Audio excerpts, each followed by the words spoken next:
that make up a strong letter of recommendation for any candidate. One, most importantly, is that it is evident in the letter of recommendation that this recommender knows you. You have worked with them. That is reflected in the comments that they can make, and they can respond specifically about the things that you have done, accomplished, strengths and weaknesses. That shows growth. So the strong letter of recommendation is one where the relationship is evident. You're not required to choose the person who has the biggest title in a company, unless, of course, you've worked closely with them. But the strongest letter will be one where the recommender can respond specifically to the prompts that are asked for in the letter of recommendation. The strongest letter is many times we'll ask for someone who has supervised you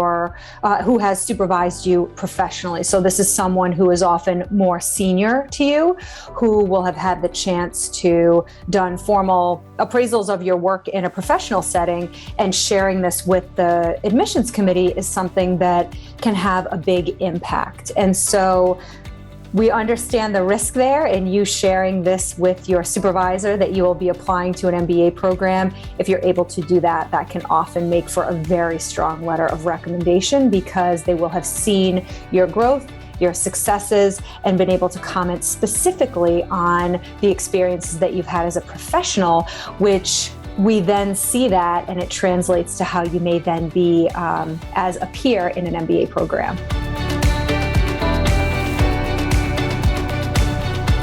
The role of the letter of recommendation for the admissions committee is a piece of a larger puzzle, because this is a holistic process where candidates are not simply admitted or denied on one factor. So we ask for a lot of information because we're using it all to bring together your entire candidacy.